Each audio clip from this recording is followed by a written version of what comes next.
Hey guys, welcome back to my channel. So on today's episode, I wanted to talk about executive dysfunction and ways that you can help manage your life in a way that does not lead to burnout and can allow you to get work done in a more balanced way. I'm going to have a tutorial at the end of this video teaching you guys how to utilize this sandwich technique template that I created to help bring more balance into managing your life. So hang in there with me and let's get into today's episode.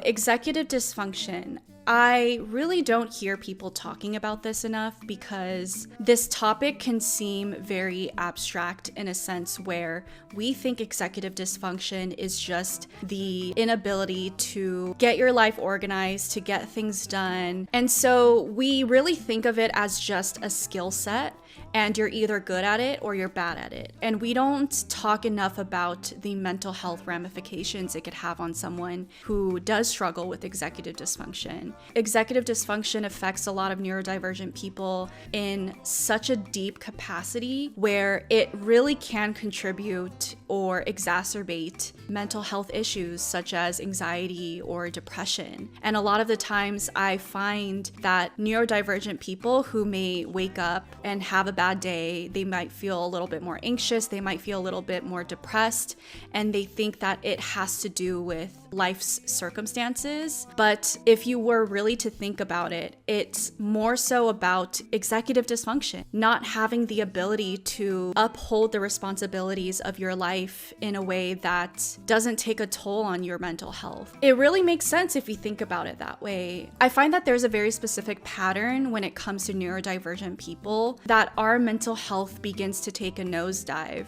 as we age because ultimately we're trying to reach the end goal of being independent. So being more responsible and not having to depend on a parent or a caregiver to help us maintain life and to get things done, right? And I feel like a big reason why a lot of us begin to develop mental health issues that does go comorbid with our neurodivergency is because ultimately our executive dysfunction is impacting us a lot more heavily than it may have when we were children. Think about it this way: when you're a child, your parent ideally would help you maintain your life. They will tell you what you need to do, how you need to do it. They might even help you get those things done. And let's say you can't get those things done for whatever reasons, they will help take on that responsibility for you and help do it for you. That goes for like the teachers in your life as well. Ultimately, as children, you don't have as many responsibilities. You don't have to be independent. You're not expected to be independent. Most kids, at least. So executive dysfunction isn't as big of a problem for kids. Not saying that it isn't at all. I mean, it very much so could be because let's say as a child, you just seem a lot more disorganized than the other kids, you know, things like that. It does affect you and it does make you a little bit different, but it doesn't necessarily have such a big impact on a child than it would have on an adult, because as an adult and as an independent individual, what you lack will directly affect you, your life, and your mental health. And so when you're an adult and you can't seem to hold down a job, when you can't seem to make your own appointments, to show up to those appointments, when you can't seem to maintain your friendships and your relationships with loved ones, when you can't be consistent with your own hobbies, your routines, your own physical health and mental health, you know, these things directly impact your well-being, not just physically, but also it affects you mentally, because now you begin to think that you're lazy, you begin to think that you're not talented, you begin to think that you're worthless.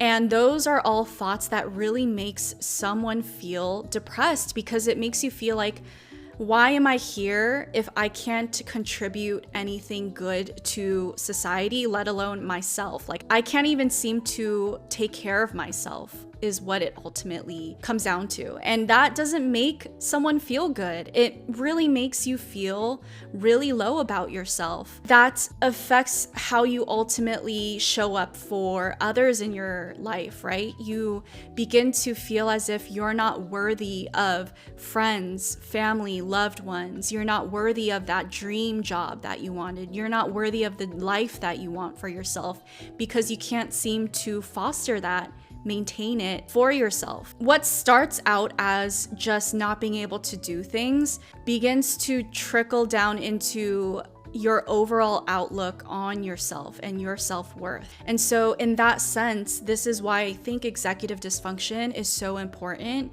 And therefore, we really need to, as a community, begin to develop ways in which we can manage our executive dysfunction in a way that doesn't take a toll on us. And we could bring more balance into our lives so that we could feel as if we could thrive a lot better and we could feel a lot better about our lives, show up for others better, and just ultimately feel as if we are here for a purpose and we could fulfill those purposes in life, right? So what I've come to notice is that when it comes to executive dysfunction, it never doesn't come at a cost. It always comes at a cost. And let me explain what I mean when I say that. So let's say you're neurodivergent, so you have ADHD and or autism. Let's say you look like you have everything together on the outside and to other people. So you are able to maintain your job or school, or you have thriving relationships, your house is clean, you do your chores on time, everything is managed well. And people see that and they think to themselves, oh, this person has their life together, so they must not be struggling with executive dysfunction.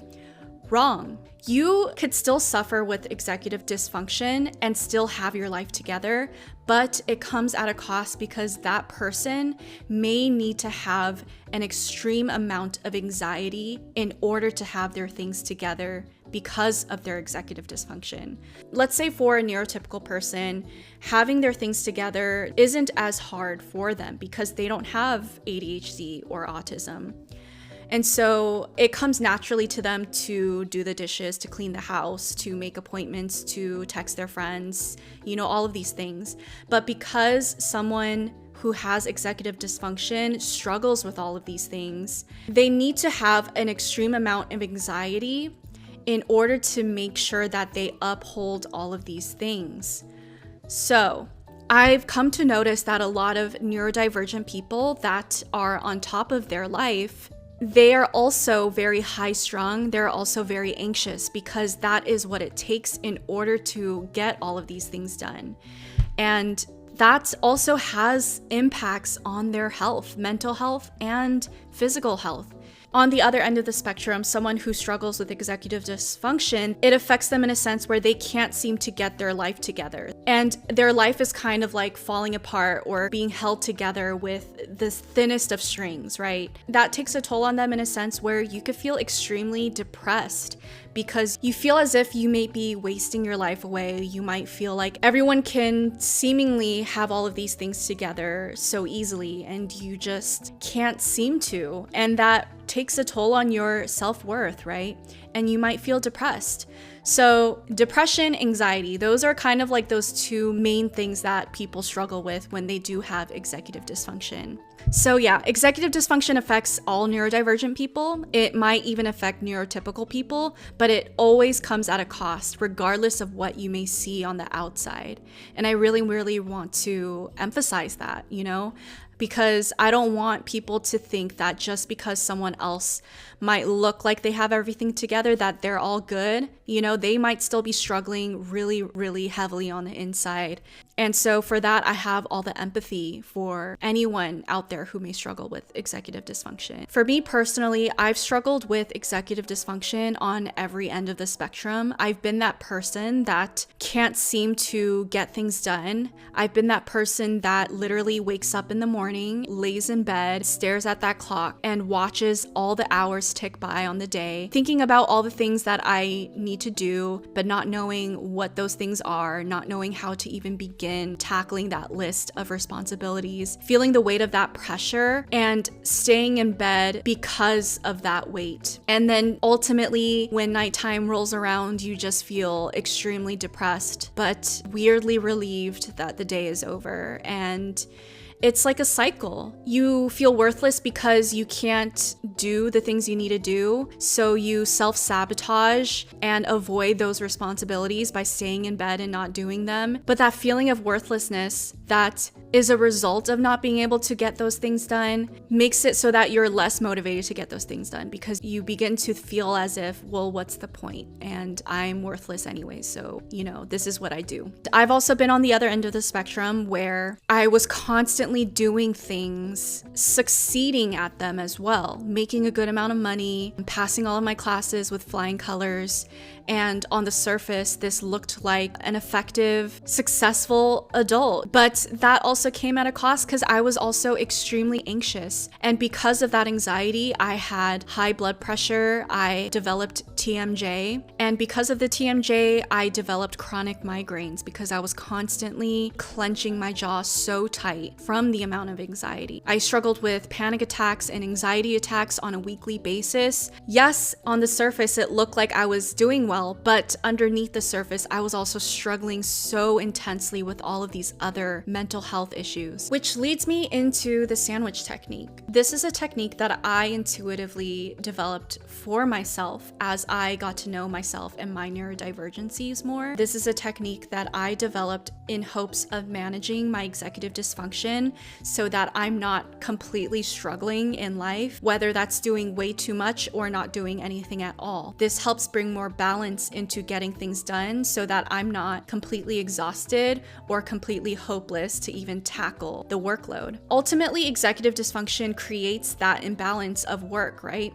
Because you either have to do everything all at once when you do have the energy to do it, or you don't do anything at all because you believe that it takes so much energy to get things done. So even if you may have a little bit of energy, just because you know that you can't tackle that huge monster, you don't do anything at all. This technique has really helped me manage my life. I've used this technique for myself for many years, and this is a technique that I also integrate in my one-on-one coaching with my clients, because I do have a lot of clients that have ADHD and or autism, and so they struggle with executive dysfunction, and this is something I integrate with them as well to help bring more balance into their lives. And this is something I briefly talked about on my TikTok. I received a lot of comments asking me to make the template accessible to you guys, so I created a 7-page template so that you can download it on your end and integrate this technique into your life. You could access my template on Etsy. I will leave the link down below. It's super affordable, you guys. It's only $5 and it is a 7-page template. You could use it on a weekly basis. It's kind of like a weekly digital planner, and I will be teaching you guys how to use this template, kind of explaining how it helps and how it works. Okay, so let me explain what the sandwich technique is really quick.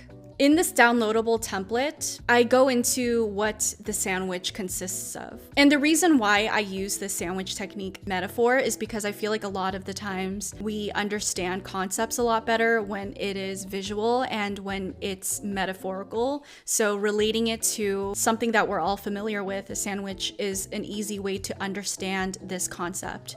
So the goal of this technique is to be able to delegate your day to one purpose. The desired outcome of this is to be able to maintain structure to your life that won't lead to burnout and disappointment. So like I said earlier, being able to maintain the responsibilities of life in a more balanced way so that you're not burnt out, you're not exhausted, and you're still able to maintain your life and reap the benefits of being able to fulfill your purposes, right? So the sandwich consists of 4 different things. The first thing is your mornings. Your mornings is the most important thing. I want to emphasize that because when you wake up in the morning, your cognition is going to be a lot more clear than other parts of the day. You're going to have more energy. And so this is when you need to utilize and set the tone for the day. A lot of the times, because we struggle with executive dysfunction, a lot of us really hate the mornings. We loathe it because we associate the mornings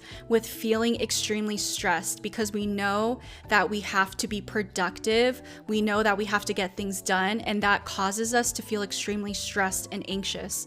So you guys, I totally understand the disdain for mornings that a lot of us probably have. I relate to you guys, but trust me, once you begin to integrate this technique into your life, you'll begin to teach yourself that the mornings is not as bad as it has to be, and being productive doesn't have to be as painful as it may have in the past. So when you wake up in the morning, please, please, please utilize it to your advantage. So I wrote down, do not dip your toes into distractions. I wrote this down because when we do wake up in the morning and we feel anxious, because that is what we taught ourselves time and time again when we woke up throughout our lives to feel anxious about the day, we want to immediately nurture ourselves by going back to sleep, by staying in bed, by doing something that makes us feel comforted. So like watching TV, playing video games, being on our phones, stuff like that, right? We want to self-soothe, but ultimately we are distracting ourselves and we are keeping ourselves in bed, and ultimately we are sabotaging our own days. Ultimately, we make it so that we don't get anything done. So I wrote, do not dip your toes into distractions. When you wake up in the morning and you feel anxious, and this is going to happen most likely when you first integrate this technique. So know that that's probably going to happen, but just ride that wave out. Recognize that yes, you might be anxious, but put that anxiety on the side. Get out of bed, get your day started. And something that's super helpful when you do wake up and you begin to get your day started is keep a little piece of paper or a notebook and a pen or pencil next to you at all times, because as you get your day started, so let's say you wake up in the morning, you go make your coffee, you make yourself breakfast, you shower. Naturally, when you start to do these things, there's going to be tasks that will pop up randomly in your mind. This is kind of how our brain works. Ideas and things that we need to do don't come naturally to us when we want it to. It kind of just appears randomly at the randomest of times.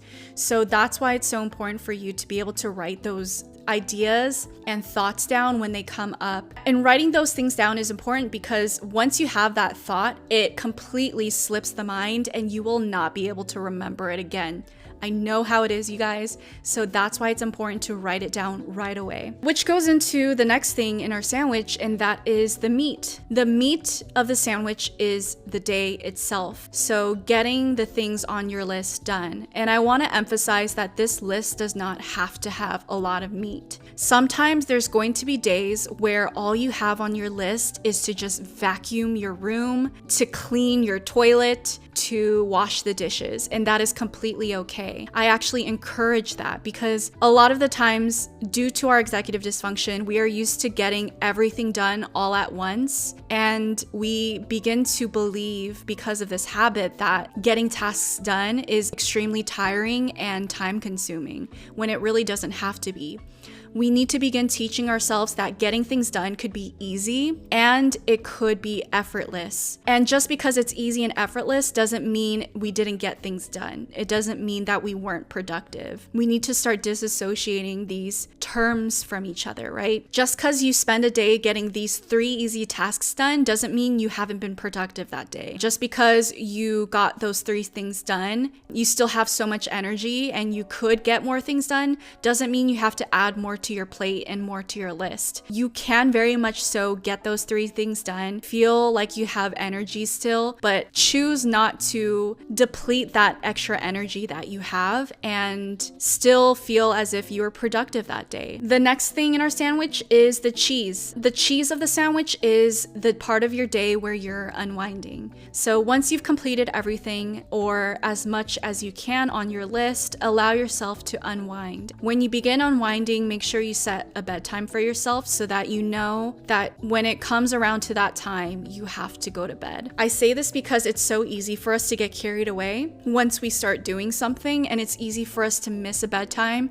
to go to sleep super late, and that affects our sleep levels. That affects not only our sleep, but the next day as well. And this is the point of integrating this cheese of the day, because a lot of the times we stay up because we want to give ourselves time to soothe and to indulge. But because I'm already integrating the cheese of the day into your day, and you do have time to unwind, it allows for you to be able to prioritize and go to bed because you've already had time to indulge, to treat yourself, and to self-soothe and unwind, right? The last part of our sandwich is sleep. When the set bedtime comes, stop unwinding activities to get ready for bed and sleep. This is super important. I don't think I have to explain the importance of sleep, but I find that neurodivergent people oftentimes do not have a good sleep schedule as a result of the executive dysfunction. We either sleep too much or our sleep schedules are completely off. So it's super important to be able to make sure that you get your sleep schedule back on track, and that will naturally happen as you integrate the sandwich technique, because once you feel like you've been able to get things done, you can therefore relax with no sense of guilt or shame, and therefore you can actually unwind fully during your cheese time, and therefore you'll feel a lot more satisfied to go to bed on time. Now I want to build our sandwich. So the first thing we're going to build is the meat of our day. What are important responsibilities in your life that you need to consistently upkeep? Create 6 different types of days where you only get tasks related to that day done. So the meat of the day are just very general things in your life that you need to upkeep. I'm going to create my sandwich. Hopefully that can help you guys come up with your sandwiches as well. The types of meat that I have in my life is work, outside of the house errands, inside of the house errands, mental health practices, friends, partner. So these are things that I want to upkeep in my life, and these are things that I can spend a whole day doing tasks for that one thing. Let's move on to the cheese of our day. How do you like to enjoy yourself? Write down 6 different ways you like to unwind. I'm a very simple person. I enjoy myself through the simplest of things. The different ways I like to enjoy myself is I like to watch TV shows. I like to watch YouTube videos. I like to relax and pet my animals. I like to cook and eat. I like to go on walks. And I like to crochet. These are ways that I can enjoy myself, and these are things that I can integrate to my sandwiches. Now let's build our sandwich. At the top of this page, it says, what type of sandwich day are you having? This is where you put the type of sandwich day you're having. Today's sandwich day is work. So today is a work day.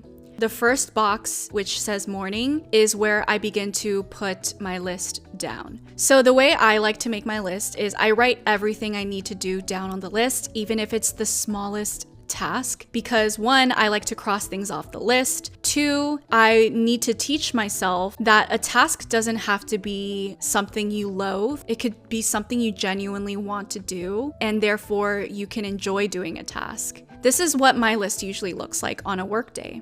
Make myself coffee, brush my teeth, change,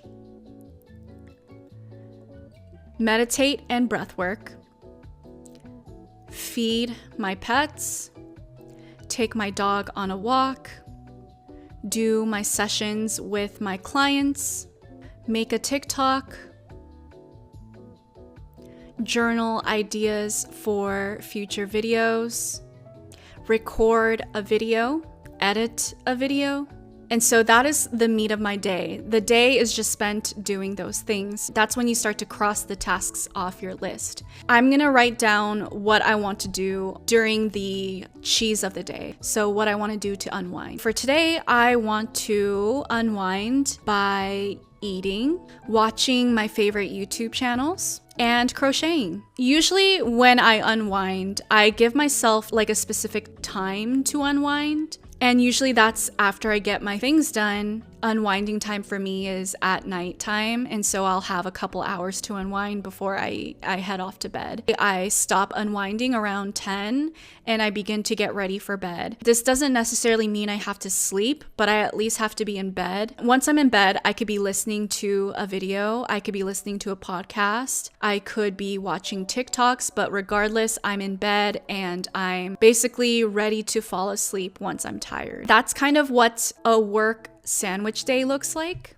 The next thing in this sandwich technique is the topic of the potato. This is super important to this technique because I know all of us are watching this because we're trying to learn how to be productive. And I know that the concept of integrating your potato self into being productive is counterintuitive, but it's really not. I think a part of being productive is not being productive, and being able to plan for those days as well. The goal of the potato is to be able to delegate your day to no expectations or pressure. The desired outcome is scheduling in days where you do not have to meet the expectations of a task allows you to maintain responsibilities of sandwich days a lot easier without burning out. Potato days don't mean you have to do nothing. It just means you can do anything. Those are very, very big differences. I think sometimes we believe that just because we're being a potato means we have to be completely not productive and not do anything and just be on the couch or in bed. That's not true. It just means that this is a day where you can literally do whatever you want. There's no structure to your day. There's no expectations. A potato day could be very productive. You could go out on a hike, you could go to the gym, you could go, do things that you want to do. But the point is that you're not expecting yourself to do it. You're doing it because you want to. And I think it's so important for people who struggle with executive dysfunction to begin teaching yourself that you can enjoy doing things outside of expectations, and by taking expectations away from your day could return the power back to your desire to do things, to live life, to get things done. So now we're going to distinguish 6 different ways you like to spend your free time. So these are things that you like to do in general and spend your free time doing. It's not necessarily to unwind, it's just something you like to do. So that's kind of like the difference between the potato and the cheese. Is the cheese is specifically something you like to do to unwind. So it's to relax, whereas the potato is something you like to do when you're not having any expectations for yourself, but because you genuinely like to enjoy it.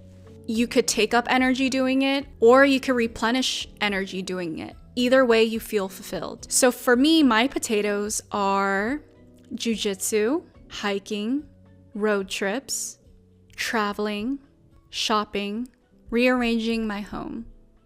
Okay, so let's break down our week. Previously, when we were building our sandwich out, that was building out a day. This is building out your week. As you can see, Monday, Tuesday, Wednesday, Thursday, Friday, Saturday, Sunday. We have all the 7 days here, and we're gonna begin to delegate which day is going to be sandwich day and which day is going to be potato day. So for me, Monday, Wednesday, Thursday are work days. Tuesday and Sunday are potato days. Friday is at-home chore day. And Saturday is going to be an out-of-home chore day. So stuff like going out to get groceries, getting water, making sure that I have everything that we ran out of in the house. This is kind of what my week looks like. Of course, there's gonna be times where things will change. So on certain weeks, I might prioritize seeing friends. On weeks like that, I'll put Saturday, instead of going out to run errands, I will go out to see a friend for a day, stuff like that. But yes, you guys, this is my sandwich technique. Hopefully the tutorial was easily understood. For those who have found this helpful, go to my Etsy shop. I'll leave the link down below. Download this digital weekly calendar for yourself and begin integrating it into your life. I hope that this will help you manage your executive dysfunction a lot more effectively. Being responsible, getting tasks done does not have to be painful. It does not have to be stress that seems impossible to uphold and tackle. I'm not saying that the sandwich technique is an end-all be-all. I'm not saying it's going to help everyone, but at least it's something that you can try out and see if it works for you. If you end up downloading this digital weekly calendar and you begin to integrate it into your life, I would love to hear back from you guys. So leave a comment down below or message me if you give it a try and let me know how you like it. I am planning on creating more templates in the future to managing other aspects of your life. So subscribe to my channel and keep up to date with any future templates that I'm going to come out with. Thank you guys for tuning in on today's episode. I will see you guys on next week's video. Bye guys.